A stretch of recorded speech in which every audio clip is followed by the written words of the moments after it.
ਜਿਹੜੀ ਹਰਜੋਤ ਸਿੰਘ ਜੀ ਗੱਲ ਕਰਦੇ ਜਾਈਏ ਵੀਕਐਂਡ ਦੇ ਉੱਤੇ ਤਖਤਾ ਜਿਹੜਾ ਉਹ ਪਲਟ ਗਿਆ ਆ। ਮਿਡਲ ਈਸਟ ਦੇ ਵਿੱਚ ਸੀਰੀਆ ਇੱਕ ਬਹੁਤ ਅਹਿਮ ਮੁਲਕ ਆ। ਕਹਿੰਦੇ ਵੀ ਜਿਓਗ੍ਰਾਫਿਕਲੀ ਵੀ ਬੜਾ ਅਹਿਮ ਆ ਤੇ ਵੈਸੇ ਵੀ ਮਿਡਲ ਈਸਟ ਦੇ ਜਿਹੜੇ ਬਹੁਤ ਵੱਡੇ ਜਿਹੜੇ ਸ਼ਹਿਰ ਡਮੈਸਕਸ, ਅਲੈਪੋ ਵਰਗੇ ਜਿਹੜੇ ਸ਼ਹਿਰ ਆ ਉਹ ਇਸ ਮੁਲਕ ਦੇ ਵਿੱਚ ਆਉਂਦੇ ਆ।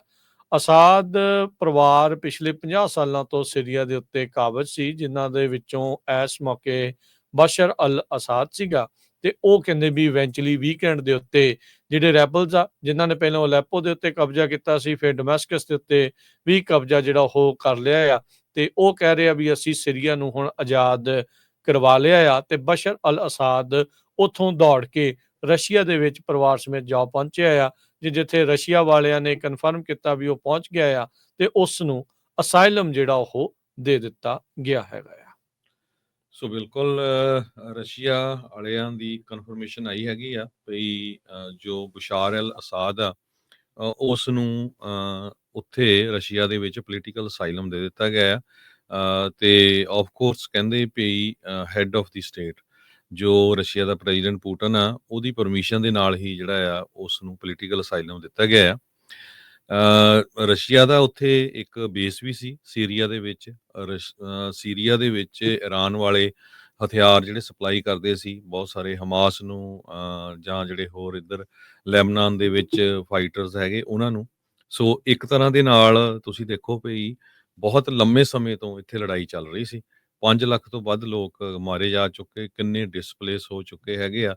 ਤੇ ਜਦੋਂ ਤਖਤਾ ਪਲਟਿਆ ਤੇ 2-3 ਦਿਨ ਹੀ ਲੱਗੇ, ਚੁੱਪ ਚੁਪੀਤੇ ਹੀ ਜਿਹੜਾ ਇਹ ਸਾਰਾ ਕੁਝ ਹੋ ਗਿਆ। ਬਾਹਲਾ ਟਾਈਮ ਨਹੀਂ ਲੱਗਾ ਹੈਗਾ। ਕਿੰਨੇ ਸਾਲਾਂ ਤੋਂ, 50 ਸਾਲਾਂ ਤੋਂ ਜਿਹੜਾ ਅਸਾਦ ਦਾ ਜਿਹੜਾ ਪਰਿਵਾਰ ਆ ਉਹ ਧੱਕੇ ਦੇ ਨਾਲ ਉੱਥੇ ਰਾਜ ਕਰ ਰਿਹਾ ਸੀ। ਜੇਲ੍ਹਾਂ ਦੇ ਵਿੱਚ ਲੋਕਾਂ ਨੂੰ ਸਿੱਟਿਆ ਹੋਇਆ ਸੀ, ਬੀਬੀਆਂ ਨੂੰ ਸਿੱਟਿਆ ਹੋਇਆ ਸੀ। ਸਭ ਤੋਂ ਪਹਿਲਾਂ ਜਿਹੜੇ ਲੋਕਾਂ ਨੇ ਉੱਥੇ ਹੁਣ ਕਬਜ਼ਾ ਕੀਤਾ ਹੈਗਾ, ਟੇਕ ਓਵਰ ਕੀਤਾ, ਉਹਨਾਂ ਨੇ ਉਹ ਜੇਲ੍ਹਾਂ ਦੇ ਵਿੱਚੋਂ ਲੋਕਾਂ ਨੂੰ ਛੱਡਿਆ, ਖਾਸ ਕਰਕੇ ਜਿਹੜੀਆਂ ਲੇਡੀਜ਼ ਸੀਗੀਆਂ ਉਹਨਾਂ ਨੂੰ ਜਿਹੜਾ ਆ ਬਾਹਰ ਕੱਢ ਦਿੱਤਾ ਹੈਗਾ। ਅਮਰੀਕਾ ਵਾਲਿਆਂ ਦਾ ਕੀ ਸਟੈਂਡ ਰਹੂਗਾ ਇਹ ਆਉਣ ਵਾਲੇ ਸਮੇਂ 'ਚ ਪਤਾ ਲੱਗੂਗਾ, ਕਿਉਂਕਿ ਜਿਹੜਾ ਮਿਲੀਟੈਂਟ ਗਰੁੱਪ ਆਪਾਂ ਕਹਿ ਸਕਦੇ ਹੈਗੇ ਆ ਜਿਨ੍ਹਾਂ ਨੇ ਟੇਕ ਓਵਰ ਕੀਤਾ ਹੈਗਾ ਸੀਰੀਆ ਨੂੰ, ਉਹਨਾਂ ਦਾ ਜਿਹੜਾ ਹੈਡ ਆ ਉਹ ਅਮਰੀਕਾ ਨੇ ਉਹਦੇ ਸਿਰ ਦੇ ਉੱਤੇ $10 ਮਿਲੀਅਨ ਦਾ ਇਨਾਮ ਰੱਖਿਆ ਹੋਇਆ ਹੈਗਾ।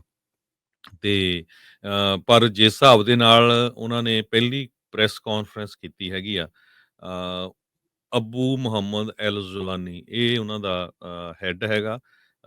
ਤੇ ਮੋਸਟਲੀ ਜਿਹੜੀ ਪ੍ਰੈਸ ਕਾਨਫਰੰਸ ਵੀ ਆ ਉਹ ਉਹਨਾਂ ਨੇ ਅਮਰੀਕਨ ਮੀਡੀਆ ਦੇ ਨਾਲ ਹੀ ਕੀਤੀ ਆ।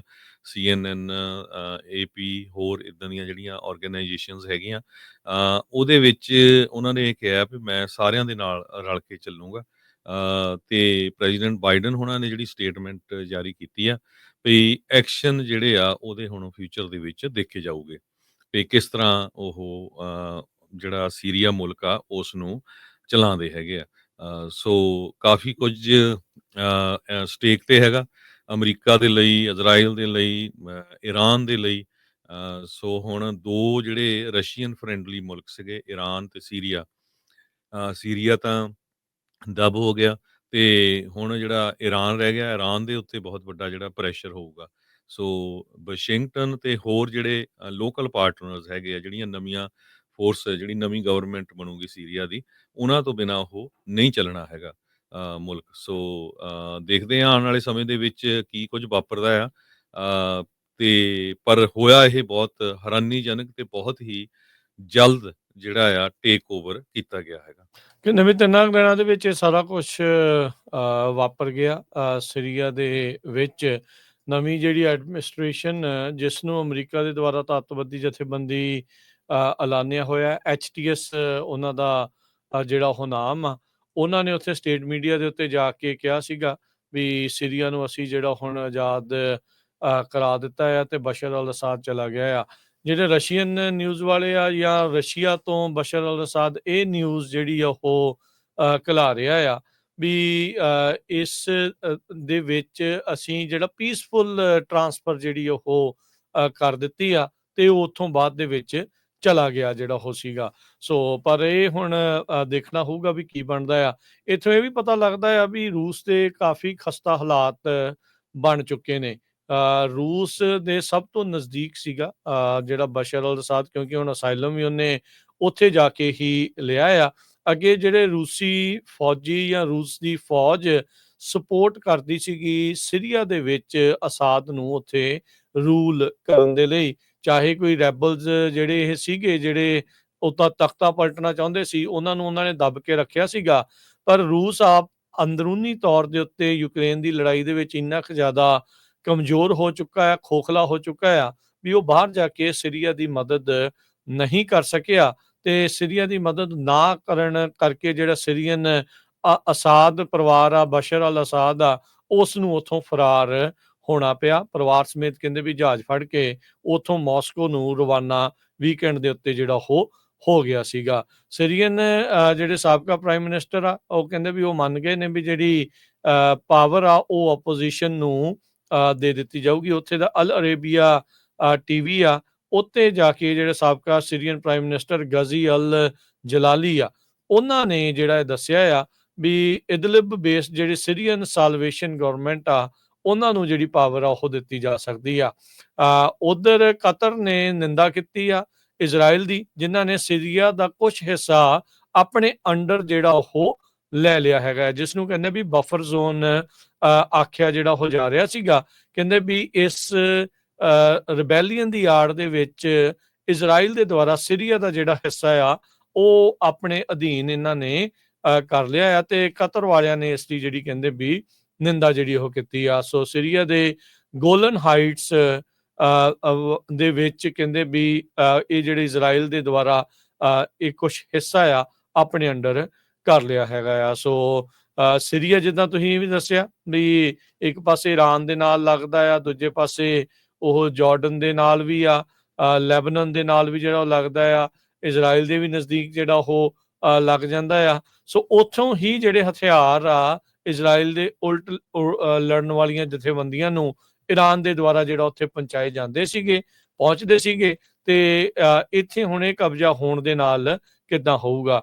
ਬਾਈਡਨ ਪ੍ਰਸ਼ਾਸਨ ਨੇ ਇਹ ਆਖਿਆ ਵੀ ਜਿਹੜੀ ਉਹ ਜਥੇਬੰਦੀ, ਜਿੱਦਾਂ ਮੈਂ ਪਹਿਲਾਂ ਦੱਸਿਆ ਵੀ ਉਸਨੂੰ ਉੱਦਾਂ ਤਾਂ ਅਮਰੀਕਾ ਦੇ ਦੁਆਰਾ ਅੱਤਵਾਦੀ ਜਥੇਬੰਦੀ ਘੋਸ਼ਿਤ ਕੀਤੀ ਹੋਈ ਆ, ਪਰ ਉਸ ਦੇ ਬਾਵਜੂਦ ਕਹਿੰਦੇ ਵੀ ਉਹ ਡਾਇਰੈਕਟਲੀ ਤਾਂ ਉਹਨਾਂ ਦੇ ਨਾਲ ਕੋਈ ਸਿੱਧੀ ਗੱਲਬਾਤ ਨਹੀਂ ਕਰਨਗੇ। ਪਰ ਬਾਈਡਨ ਪ੍ਰਸ਼ਾਸਨ ਇਹ ਕਹਿ ਰਿਹਾ ਵੀ ਜੋ ਹਾਲ ਦੀ ਘੜੀ ਉਹਨਾਂ ਨੇ ਮੋਡਰੇਸ਼ਨ ਦਿਖਾਈ ਆ ਜਾਂ ਜਿਹੜੀਆਂ ਉਹ ਗੱਲਾਂ ਕਰ ਰਹੇ ਆ, ਉਹ ਉਹਨਾਂ ਨੂੰ ਜਿਹੜੀਆਂ ਉਹ ਠੀਕ ਲੱਗ ਰਹੀਆਂ ਆ।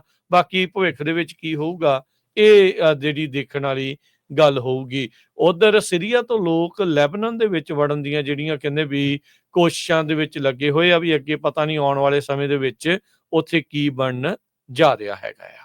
ਇਸਲਾਮਿਸਟ ਹਾਈਟ ਤਹਿਰੀ ਅਲ ਸ਼ੈਮ ਕਰਕੇ ਇਹ ਜਿਹੜੀ ਆਰਗੇਨਾਈਜੇਸ਼ਨ ਆ, ਇਹਨਾਂ ਨੂੰ ਅਲ ਕਾਇਦਾ ਵਾਲੇ ਵੀ ਸਪੋਰਟ ਕਰਦੇ ਰਹੇ ਆ। ਇਹਨਾਂ ਨੇ ਇਹ ਕਿਹਾ ਵੀ ਜਿਹੜੀ ਸਭ ਤੋਂ ਨੋਟੋਰੀਅਸ ਜੇਲ੍ਹ ਸੀ ਸਦਨਾਇਆ ਜੇਲ੍ਹ ਕਰਕੇ, ਜਿੱਥੇ ਲੋਕਾਂ ਨੂੰ ਸਿੱਟ ਦਿੱਤਾ ਜਾਂਦਾ ਸੀ, ਹਿਊਮਨ ਸਲਾਟਰ ਹਾਊਸ ਕਰਕੇ ਉਹਨੂੰ ਜਾਣਿਆ ਜਾਂਦਾ ਸੀ, ਤੇ ਉਸ ਨੂੰ ਜਿਹੜਾ ਆ ਉੱਥੋਂ ਸਾਰੇ ਕੈਦੀ ਉਹਨਾਂ ਨੇ ਛੱਡ ਦਿੱਤੇ ਆ। ਤੇ ਨਾਲ ਦੀ ਨਾਲ ਇਹਨਾਂ ਨੇ ਇਹ ਵੀ ਕਿਹਾ ਆ ਵੀ ਸਾਰਿਆਂ ਨੂੰ ਜਿਹੜੀ ਐਮਨੈਸਟੀ ਦਿੱਤੀ ਆ ਉਹਨਾਂ ਨੇ, ਮਿਲਟਰੀ ਵਾਲਿਆਂ ਨੂੰ ਵੀ, ਵੀ ਤਾਂ ਕਿ ਕਿਸੇ ਤਰ੍ਹਾਂ ਦਾ ਜਿਹੜਾ ਵਿਰੋਧ ਨਾ ਹੋਵੇ, ਆਮ ਲੋਕਾਂ ਨੂੰ ਉੱਥੋਂ ਜਿਹੜਾ ਆ ਭੱਜਣਾ ਨਾ ਹੋਵੇ। ਤੇ ਯੂਐਸ ਨੇ ਕੁਛ ਟਾਰਗੇਟ ਇਸਲਾਮਿਕ ਸਟੇਟ ਦੇ ਵਿੱਚ ਜਿਹੜੇ ਸੈਂਟਰਲ ਸੀਰੀਆ 'ਚ ਹੈਗੇ ਆ, ਉੱਥੇ ਅਟੈਕ ਕੀਤਾ ਹੈਗਾ, ਜੋ ਕਿ ਕੁਰਦ ਫੋਰਸਿਸ ਦੇ ਨਾਲ ਜਿਹੜਾ ਰਲ ਕੇ ਇਹ ਅਟੈਕ ਕੀਤਾ ਆ। ਸਭ ਤੋਂ ਵੱਡਾ ਅਸਰ ਜਿਹੜੇ ਲੋਕ ਪੋਲੀਟੀਕਲ ਅਸਾਈਲਮ ਲੈ ਰਹੇ ਹੈਗੇ ਸੀਰੀਆ ਦੇ, ਆਸਟਰੀਆ ਤੇ ਜਰਮਨ ਦੇ ਵਿੱਚ, ਦੋਨਾਂ ਮੁਲਕਾਂ ਨੇ ਅੱਜ ਡਿਕਲੇਅਰ ਕਰਤਾ ਵੀ ਅਸੀਂ ਇਮੀਡੀਏਟਲੀ ਜਿਹੜੇ ਪੋਲੀਟੀਕਲ ਅਸਾਈਲਮ ਉਹਨਾਂ ਨੂੰ ਦੇਣੇ ਬੰਦ ਕਰਨ ਜਾ ਰਹੇ ਹਾਂ। ਵੀ ਹੁਣ ਉਹਨਾਂ ਦਾ ਮੁਲਕ ਉਹਨਾਂ ਦੇ ਹੱਥ ਆ ਗਿਆ ਤੇ ਉਹ ਵਾਪਸ ਆਪਣੇ ਮੁਲਕ ਦੇ ਵਿੱਚ ਚਲੇ ਜਾਣ।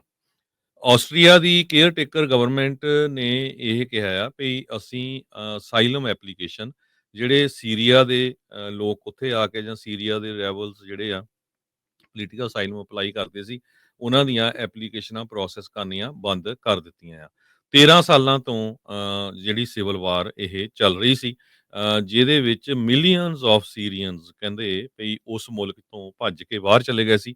1 ਲੱਖ ਦੇ ਕਰੀਬ ਆਸਟਰੀਆ ਦੇ ਵਿੱਚ ਸੀਰੀਅਨ ਮੂਲ ਦੇ ਲੋਕ ਆ ਜਿਨ੍ਹਾਂ ਨੇ ਪੋਲੀਟੀਕਲ ਅਸਾਈਲਮ ਅਪਲਾਈ ਕੀਤਾ ਆ।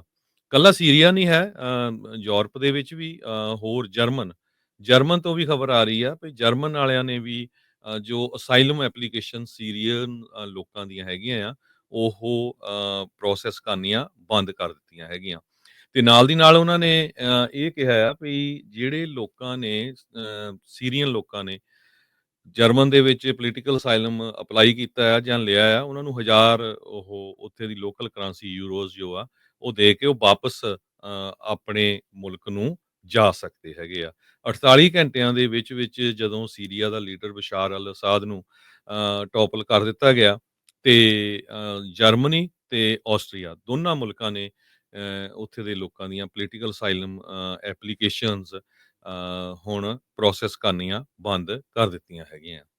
ਜੀ, ਹਯਾਤ ਤਹਿਰੀਰੇ ਅਲ ਸ਼ਾਮ HTS ਜਿਹਦਾ ਨਾਮ ਆ, ਉਹਨਾਂ ਦੇ ਦੁਆਰਾ ਇੱਥੇ ਜਿਹੜਾ ਅਸਾਦ ਦਾ ਰੂਲ ਆ ਉਹ ਹਟਾ ਦਿੱਤਾ ਗਿਆ। 50 ਸਾਲਾਂ ਤੋਂ ਇਹ ਇਹਨਾਂ ਦੀ ਡਾਇਨੈਸਟੀ ਕਹਿੰਦੇ ਵੀ ਚੱਲਦੀ ਆ ਰਹੀ ਸੀਗੀ, ਤੇ ਇੱਕ ਹਿਸਾਬ ਦੇ ਨਾਲ ਕਹਿੰਦੇ ਵੀ ਆਇਰਨ ਫਿਸਟ ਦੇ ਨਾਲ, ਲੋਹੇ ਦੇ ਥੋੜੇ ਦੇ ਨਾਲ ਅਸਾਦ ਪਰਿਵਾਰ ਨੇ ਉੱਥੇ ਰੂਲ ਜਿਹੜਾ ਉਹ ਕੀਤਾ ਸੀ। 13 ਸਾਲ ਹੋ ਗਏ ਸੀ ਕਹਿੰਦੇ ਇਹਨਾਂ ਨੂੰ ਲੜਦਿਆਂ ਹੋਇਆਂ, ਇਸ ਬਸ਼ਰ ਅਲ ਅਸਾਦ ਦੇ ਉਲਟ ਲੜਾਈ ਦੇ ਵਿੱਚ, ਸਿਵਲ ਵਾਰ ਦੇ ਵਿੱਚ, ਤੇ ਹੋਰ ਇੰਨਾ ਕੁਛ ਜਿਹੜਾ ਸੀਰੀਆ ਦੇ ਵਿੱਚ ਵਾਪਰਿਆ ਆ, ਤੇ ਹੁਣ ਇਵੈਂਚੁਅਲੀ ਦੁਬਾਰਾ ਕੁਛ ਹੋਇਆ ਆ। ਰਜਤ ਸਿੰਘ ਜੀ, ਜੇ ਆਪਾਂ ਓਵਰਆਲ ਵੀ ਦੇਖੀਏ, 4 ਵਰੇ ਪਹਿਲਾਂ ਤਾਲਿਬਾਨ ਅਫਗਾਨਿਸਤਾਨ ਦੇ ਵਿੱਚ ਮੁੜ ਵਾਪਸ ਜਿਹੜੇ ਉਹ ਆ ਗਏ ਆ, ਇੱਥੇ ਬਸ਼ਰ ਅਲ ਅਸਾਦ ਜਿਹੜਾ ਆ ਉਹ ਭਜਾ ਕੇ HTS ਵਾਲੇ ਜਿਹੜੇ ਇੱਥੇ ਪਹੁੰਚ ਗਏ ਆ। ਸੋ ਇਹ ਹੁਣ ਦੇਖਣਾ ਹੋਊਗਾ ਦੁਨੀਆ ਦੇ ਵਿੱਚ ਹੋਰ ਕਈ ਥਾਵਾਂ ਦੇ ਉੱਤੇ ਕੀ ਕੁਛ ਜਿਹੜਾ ਹੋ ਰਿਹਾ ਆ। ਉਧਰ ਇਜ਼ਰਾਈਲ ਵਾਲਿਆਂ ਨੇ ਹਮਾਸ ਨੂੰ ਬਿਲਕੁਲ ਹੀ ਖਸਤਾ ਜਿਹੜਾ ਉਹ ਕਰ ਦਿੱਤਾ ਆ, ਉਹਨਾਂ ਦੀ ਟੌਪ ਦੀ ਲੀਡਰਸ਼ਿਪ ਵੀ ਖੂੰਜੇ ਲਾ ਦਿੱਤੀ ਆ, ਮਾਰ ਵੀ ਦਿੱਤੀ ਆ। ਲੈਬਨਾਨ ਦੇ ਵਿੱਚ ਵੀ ਆਪਾਂ ਉਹ ਦੇਖ ਰਿਹਾ, ਹਜ਼ਬੁੱਲਾ ਦੇ ਉੱਤੇ ਵੀ ਉਹਨਾਂ ਨੇ ਪੂਰੀ ਤਰ੍ਹਾਂ ਜਿਹੜਾ ਉਹ ਜ਼ੋਰ ਪਾਇਆ ਹੈਗਾ ਆ। ਸੋ ਬਹੁਤ ਵਾਰੀ ਜਿਹੜੇ ਲੋਕ ਕਹਿੰਦੇ ਨਾ ਵੀ ਪਤਾ ਨਹੀਂ ਅਮਰੀਕਾ ਦਾ ਕਿੱਦਾਂ ਜਿਹੜਾ ਉਹ ਰਹੂਗਾ, ਕਿਵੇਂ ਹੋਊਗਾ, ਰੂਸ ਵਾਲੇ ਕਿੰਨੇ ਕੁ ਜਿਹੜੇ ਉਹ ਤਾਕਤਵਰ ਬਣਦੇ ਜਾ ਰਹੇ ਆ। ਇਹ ਜਿਹੜੀਆਂ ਘਟਨਾਵਾਂ ਲਗਾਤਾਰ ਜਿਹੜੀਆਂ ਵਾਪਰ ਰਹੀਆਂ ਆ, ਉਹ ਦਿਨ ਬ ਦਿਨ ਜਿਹੜੀ ਜੀਓ ਪੋਲਿਟਿਕਸ ਆ ਉਸ ਨੂੰ ਚੇਂਜ ਕਰਦੀਆਂ ਰਹਿੰਦੀਆਂ ਆ। ਕਿਸੇ ਦਾ ਪਲੜਾ ਭਾਰੀ, ਕਦੀ ਕਿਸੇ ਦਾ ਆ, ਪਰ ਵੀਕਐਂਡ ਦੇ ਉੱਤੇ ਇਹ ਜੋ ਕੁਛ ਵਾਪਰਿਆ ਆ, ਉਸ ਦੇ ਵਿੱਚ ਇੱਕ ਚੀਜ਼ ਜਿਹੜੀ ਸਪਸ਼ਟ ਹੋਈ ਆ ਵੀ ਰੂਸ ਕਾਫੀ ਹੱਦ ਤੱਕ ਕਮਜ਼ੋਰ ਜਿਹੜਾ ਇਸ ਦੇ ਵਿੱਚ ਹੋਇਆ ਆ। ਤਾਂ ਹੀ ਰੂਸ ਦਾ ਜਿਹੜਾ ਬਹੁਤ ਹੀ ਕਰੀਬੀ ਬਸ਼ਰ ਅਲ ਅਸਾਦ ਜਿਹੜਾ ਆ ਉਹ ਰਹਿ ਨਹੀਂ ਸਕਿਆ। ਉੱਥੇ ਉਹੀ ਚੀਜ਼ਾਂ ਹੋਈਆਂ ਸਦਾਮ ਤੋਂ ਬਾਅਦ ਦੇ ਵਿੱਚ, ਜਦੋਂ ਸਦਾਮ ਨੂੰ ਲਾਇਆ ਸੀ, ਉਹਦੇ ਪੁਤਲੇ ਸਿੱਟੇ ਸੀ ਤੇ ਹੋਰ ਕਈ ਕੁਛ ਹੋਇਆ ਸੀ। ਇੱਥੇ ਵੀ ਅਸਾਦ ਪਰਿਵਾਰ ਦੇ ਤੇ ਬਸ਼ਰ ਅਲ ਅਸਾਦ ਦੀਆਂ ਤਸਵੀਰਾਂ ਤੇ ਹੋਰ ਸਾਰੀਆਂ ਚੀਜ਼ਾਂ ਆ, ਉਹਨਾਂ ਨੂੰ ਜਿਹੜਾ ਉਹ ਚੇਂਜ ਕਰ ਦਿੱਤਾ। ਦਾਰਾ ਕਰਕੇ ਜਿਹੜਾ ਸ਼ਹਿਰ ਆ, ਜਿੱਥੇ 2011 ਦੇ ਵਿੱਚ ਇਸ ਦੀ ਸ਼ੁਰੂਆਤ ਹੋਈ ਸੀ ਬਸ਼ਰ ਅਲ ਅਸਾਦ ਦੇ ਉਲਟ, ਉਸ ਨੂੰ ਵੀ ਕਹਿੰਦੇ ਉਹਨਾਂ ਨੇ ਆਪਣੇ ਕਬਜ਼ੇ ਦੇ ਵਿੱਚ ਲੈ ਲਿਆ ਹੈਗਾ ਆ। ਸੋ ਅਸਾਦ ਦਾ ਜਿਹੜਾ ਰੂਲ ਆ, ਅਸਾਦ ਪਰਿਵਾਰ ਦਾ ਜਿਹੜਾ ਰੂਲ ਆ, ਉਹ ਹੁਣ ਸੀਰੀਆ ਤੋਂ ਜਿਹੜਾ ਇਸ ਟਾਈਮ ਖਤਮ ਹੋ ਚੁੱਕਾ ਆ, ਤੇ HTS ਵਾਲੇ ਇਸ ਟਾਈਮ ਆਪਣੀ ਜਿਹੜੀ ਇੰਟਰਮ ਗਵਰਨਮੈਂਟ ਆ ਉਹ ਉਸ ਨੂੰ ਬਣਾ ਰਹੇ ਨੇ। ਤੁਸੀਂ ਹਿਸਾਬ ਲਾ ਲਓ ਵੀ 13 ਸਾਲਾਂ ਦੇ ਵਿੱਚ ਸੀਰੀਆ ਤੋਂ ਜਿਹੜੇ ਰਿਫਿਊਜੀ ਹੈਗੇ ਆ, ਗਲੋਬਲ ਰਜਿਸਟਰਡ ਰਿਫਿਊਜੀ ਪੋਪੂਲੇਸ਼ਨ ਦੇ ਮੁਤਾਬਕ 6.2 ਮਿਲੀਅਨ ਜੋ ਆ ਉਹ ਲੋਕ ਉੱਥੋਂ ਭੱਜ ਗਏ ਸੀ, ਜਿਹਦੇ ਵਿੱਚੋਂ 3.1 ਮਿਲੀਅਨ ਲੋਕ ਟਰਕੀ 'ਚ ਰਹਿੰਦੇ ਆ। ਤੇ ਲੈਬਨਾਨ ਦੇ ਵਿੱਚ 7,74,697, ਜਰਮਨੀ 'ਚ 7,16,000। ਤੇ ਪਿਛਲੇ ਸਾਲ ਜਰਮਨ ਦੇ ਵਿੱਚ ਇੱਕ ਸੀਰੀਅਨ ਮੂਲ ਦੇ ਬੰਦੇ ਨੇ ਅਟੈਕ ਕਰਤਾ ਸੀ ਇੱਕ ਬੰਦੇ ਤੇ, ਜੋ ਉਹਦੀ ਮੌਤ ਹੋ ਗਈ ਸੀ, ਉਹ ਬਹੁਤ ਰੌਲਾ ਪਿਆ ਸੀਗਾ। ਸੋ ਇਸੇ ਕਰਕੇ ਜਰਮਨ ਵਾਲਿਆਂ ਨੇ ਤੇ ਆਸਟਰੀਆ ਵਾਲਿਆਂ ਨੇ ਇਮੀਡੀਏਟਲੀ ਪੋਲੀਟੀਕਲ ਅਸਾਈਲਮ ਦੀਆਂ ਐਪਲੀਕੇਸ਼ਨਾਂ ਸੀਰੀਅਨ ਲੋਕਾਂ ਦੇ ਲਈ ਬੰਦ ਕਰ ਦਿੱਤੀਆਂ। ਜਾਰਡਨ 'ਚ 6,28,000 ਸੀਰੀਅਨ ਮੂਲ ਦੇ ਲੋਕ ਰਹਿੰਦੇ ਆ, ਇਰਾਕ 'ਚ 2,86,000, ਈਜਿਪਟ ਦੇ ਵਿੱਚ 1,56,000, ਆਸਟਰੀਆ 'ਚ ਜਿਸ ਤਰ੍ਹਾਂ ਮੈਂ ਤੁਹਾਨੂੰ ਦੱਸਿਆ ਹੀ ਆ 97-98,000 ਦੇ ਕਰੀਬ, ਤੇ ਸਵੀਡਨ ਦੇ ਵਿੱਚ 87,000, ਨੀਦਰਲੈਂਡ 'ਚ 65,000 ਤੇ ਗ੍ਰੀਸ ਦੇ ਵਿੱਚ 50,000 ਤੋਂ ਵੱਧ ਸੀਰੀਅਨ ਮੂਲ ਦੇ ਲੋਕ ਜੋ ਆ ਉਹ ਉਹਨਾਂ ਨੇ ਪੋਲੀਟੀਕਲ ਅਸਾਈਲਮ ਲਿਆ ਹੋਇਆ ਹੈ। ਟਰਕੀ ਵਾਲਿਆਂ ਨੇ ਕਹਿੰਦੇ ਵੀ ਉਹ ਬਾਰਡਰ ਖੋਲਣ ਜਾ ਰਹੇ ਆ, ਵੀ ਸੀਰੀਆ ਦੇ ਜਿੰਨੇ ਵੀ ਰਿਫਿਊਜੀ ਉਹ ਵਾਪਸ ਚਲੇ ਜਾਣ। ਕਹਿੰਦੇ ਵੀ ਮਿਲੀਅਨਸ ਆਫ ਸੀਰੀਅਨ ਰਿਫਿਊਜੀ ਜਿਹੜੇ ਉਹਨਾਂ ਦੇ ਉੱਥੇ ਰਹਿ ਰਹੇ ਸੀ, ਉਹਨਾਂ ਨੂੰ ਉਹ ਵਕਤ ਦੇ ਰਹੇ ਆ ਵੀ ਤੁਸੀਂ ਵਾਪਸ ਆਪਣੇ ਮੁਲਕ ਚਲੇ ਜਾਓ, ਕਿਉਂਕਿ ਹੁਣ ਉੱਥੇ ਤੁਹਾਡਾ ਰਾਜ ਜਿਹੜਾ ਆ ਉਹ ਆ ਚੁੱਕਾ ਆ। HTS ਦੇ ਗਰੁੱਪ ਦਾ ਜਿਹੜਾ ਮੇਨ ਬੰਦਾ ਆ ਅਬੂ ਮੁਹੰਮਦ ਅਲ ਜੁਲਾਨੀ, ਉਹਨੇ ਉਸ ਤੋਂ ਬਾਅਦ ਦੇ ਵਿੱਚ ਮਸਜਿਦ ਤੋਂ ਤਕਰੀਰ ਵੀ ਜਿਹੜੀ ਆ ਉਹ ਕੀਤੀ ਸੀ, ਜਦੋਂ ਡਮਸਕਸ ਦਾ ਉਹਨਾਂ ਨੇ ਕੰਟਰੋਲ ਕਰ ਰਿਹਾ। ਤੇ ਡਮਸਕਸ ਕਹਿੰਦੇ ਵੀ ਇੱਕ ਅਜਿਹਾ ਸ਼ਹਿਰ ਆ, ਕਹਿ ਲਓ ਵੀ ਦੁਨੀਆ ਦੇ ਇਤਿਹਾਸ ਦੇ ਵਿੱਚ, ਜਿੱਥੇ ਨੂੰ ਲੋਕ ਹਮੇਸ਼ਾ ਹੀ ਕਹਿੰਦੇ ਵੀ ਖਿੱਚੇ ਜਿਹੜੇ ਉਹ ਤੁਰੇ ਆਉਂਦੇ ਨੇ।